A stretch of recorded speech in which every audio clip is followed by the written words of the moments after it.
असल जिंदगी में राजकुमार के बात करने का स्टाइल पुलिसिया ही था। वो दूसरे एक्टर्स की बेइज्जती करने में देर नहीं लगाते थे। बॉलीवुड इंडस्ट्री का इकलौता ऐसे एक्टर जिसने न सिर्फ राजकुमार को उनके एटीट्यूड का जवाब दिया बल्कि उन्हें अपने सामने घुटने भी टिकवा दिए। आज बात करेंगे उस दौर की जब राजकुमार ने अपना एटीट्यूड एक स्ट्रगलिंग एक्टर को दिखाया जो बाद में सुपरस्टार बना। राजकुमार अपनी बेहतरीन एक्टिंग, आवाज और बेबाक अंदाज के लिए जाने जाते थे। बॉलीवुड के वो इकलौते ऐसे स्टार रहे जिनके लिए कहा जाता है कि उनके जूते भी एक्टिंग खूब करते थे।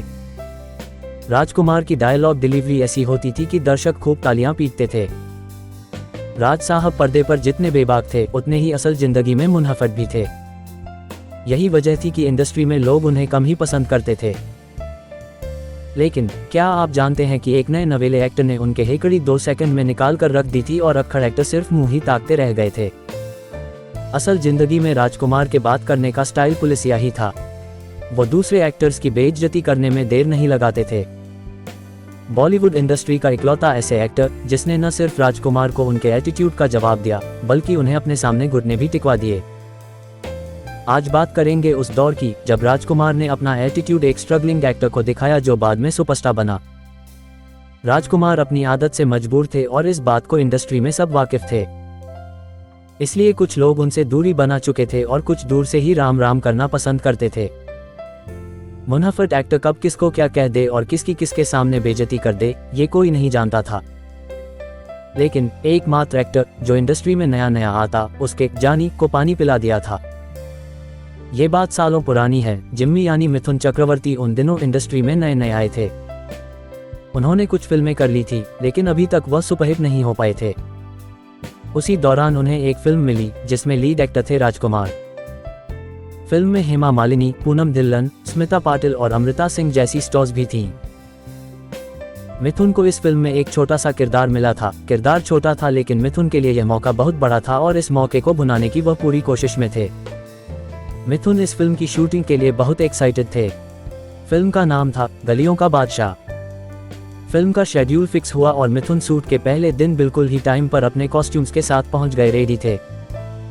थोड़े ही टाइम में फिल्म के लीड हीरो और बाकी की कास्ट भी सेट पर पहुंच गई। फिल्म की शूटिंग के लिए सभी तैयार थे, तभी राजकुमार ने फिल्म की शूटिंग को रुकवा दिया। डायरेक्टर उनके पास गए और उनसे पूछा कि क्या परेशानी हो गई। तब उन्होंने कहा, माना फिल्म एक छोटा रोल था लेकिन उसके लिए तुम्हें कोई बड़ा एक्टर लेना चाहिए था। ये क्या नए नए स्ट्रगल्स को उठाकर ले आते हो। दरअसल राजकुमार इस फिल्म में मिथुन की कास्टिंग से बिल्कुल भी खुश नहीं थे। वे चाहते थे कि इस फिल्म में कोई बड़ा एक्टर काम करें। मिथुन के बारे में उनकी सोच थी कि इंडस्ट्री में ये नया नया है, स्ट्रगल है और स्ट्रगलर बनकर ही रह जाएगा। शूटिंग इतनी देर तक रुकना, राजकुमार और डायरेक्टर के बीच मीटिंग चलना, सारे क्रू मेंबर्स के बीच तरह तरह की बातें चलने लगी थी। ऐसे में मिथुन को भी पता चला कि परेशानी क्या है। उन्हें पता चला कि राजकुमार का कहना है कि मिथुन चक्रवर्ती न्यू कमर है और उनकी जगह एक बड़ा स्टार होना चाहिए था। तब मिथुन ने यह फैसला किया कि वह खुद जाकर राजकुमार से बात करेंगे। मिथुन राजकुमार के पास गए और कहा, आप जिस न्यू कमर की बात कर रहे हैं वह मैं ही हूँ। इस पर राज साहब ने हंसते हुए कहा, तुम कहाँ एक्टिंग करने आ गए, एक्टिंग कोई बच्चों का काम नहीं, खेल नहीं है। मिथुन ने भी राजकुमार को जवाब देते हुए कहा, मुझे पता है कि एक्टिंग बच्चों का काम नहीं है और मैं पिछले 7 साल से इंडस्ट्री में काम कर रहा हूँ। मिथुन ने आगे कहा कि अपने आप पर इतना भरोसा था कि उन्होंने उस दिन राजकुमार को कह दिया था, देखना एक दिन में बहुत बड़ा स्टार बनूंगा। मिथुन के डायलॉग को सुनने के बाद राजकुमार को हंसी आ गई। उन्होंने कहा, बच्चे में जोश बहुत है। कोई काम हो और फिल्म में कोई छोटा मोटा रोल चाहिए हो तो मुझे बताना, मेरे बड़े बड़े प्रोड्यूसर से ताल्लुकात हैं, मैं तुम्हें उन्हें रिकमेंड जरूर करूंगा। मिथुन उस दिन राजकुमार की बातों से हद तो बहुत ज्यादा हुए, लेकिन उन्होंने राजकुमार को बहुत ज्यादा जवाब नहीं दिया। लेकिन उन्होंने इतना जरूर कह दिया कि अगर आप यंग एक्टर्स को इस तरह से ट्रीट करोगे तो आगे जाकर आपके साथ यंग जनरेशन का कोई भी एक्टर काम करना नहीं चाहेगा। और ऐसा कहकर मिथुन वहां से निकल गए। मिथुन और राजकुमार के इस हॉट टॉक के बाद फिल्म की शूटिंग शुरू तो हुई, लेकिन इस फिल्म के साथ ऐसा हुआ कि यह फिल्म रिलीज से पहले अटक गई। इसके बाद मिथुन भी अपने दूसरे प्रोजेक्ट में बिजी हो गए। साल 1982 में एक फिल्म आई जिसने मिथुन चक्रवर्ती को एक ही रात में स्टार बना दिया। ये फिल्म थी डिस्को डांसर। मिथुन चक्रवर्ती, जो अब तक स्ट्रगलर माने जा रहे थे, वह इस फिल्म के बाद टॉप एक्टर बन गए और उनका बॉक्स ऑफिस रिकॉर्ड बोलने लगा था। यही कारण था एक के बाद एक मिथुन को बड़ी फिल्में ऑफर होने लगी और फिल्में बॉक्स ऑफिस पर भी कमाल कर रही थी। इसी दौरान उनकी एक और फिल्म आई, प्यार झुकता नहीं। ये फिल्म भी ब्लॉकबस्टर साबित हुई और इस फिल्म से मिथुन और भी बड़े स्टार बन गए। साल निकलते गए और मिथुन बड़े स्टार बन गए। बात करें गलियों के बादशाह फिल्म की, तो उसकी तो रिलीज ही अटक गई थी और साल 1988 आते आते ऐसा हो गया, जो 9 साल से फिल्म रिलीज के लिए अटकी हुई थी वह रिलीज के लिए तैयार हो गई। प्रोड्यूसर्स इस फिल्म को जगह जगह मार्केट कर रहे थे। प्रोड्यूसर ने फिल्म को बेचने के लिए कई सारे डिस्ट्रीब्यूटर से बातचीत भी की, लेकिन उनकी ये फिल्म नहीं बिक रही थी, क्योंकि तब तक जमाना बदल चुका था। अभी गोविंदा चल रहा था, अनिल कपूर आ चुके थे और मिथुन चक्रवर्ती भी अपने करियर में काफी अच्छा कर रहे थे।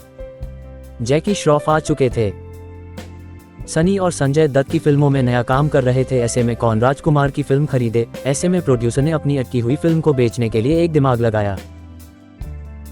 उन्होंने फिल्म के पोस्टर पर फिल्म के मेन हीरो यानी राजकुमार को पीछे कर और फिल्म के पोस्टर पर मिथुन चक्रवर्ती की एक बड़ी सी फोटो लगा दी और जैसे ही प्रोड्यूसर ने ऐसा किया, उनकी फिल्म अच्छे से बिकने लगी। फिल्म रिलीज भी हो गई। हालांकि यह फिल्म बॉक्स ऑफिस पर ज्यादा कमाल नहीं कर पाए, लेकिन इस फिल्म के कारण मिथुन चक्रवर्ती ने जो इंसल्ट झेली थी और राजकुमार ने उन्हें जो कहा था कि तुम इंडस्ट्री में बड़ा नाम नहीं कमा पाओगे, उसे मिथुन ने राजकुमार को बता दिया था कि उनका नाम अब कितना बड़ा हो गया है। बॉलीवुड में मिथुन दा का चमकता सितारा बुलंदियों पर पहुंचा और समय के साथ साथ उन्होंने लोगों को अपने काम और अपनी सक्सेस से जवाब भी दिया। अगर आपको ये जानकारी अच्छी लगे तो चैनल को लाइक, शेयर, सब्सक्राइब करें और बेल आइकन को दबाना मत भूलना। मेरी हर कहानी का नोटिफिकेशन आपको मिलता रहे। धन्यवाद।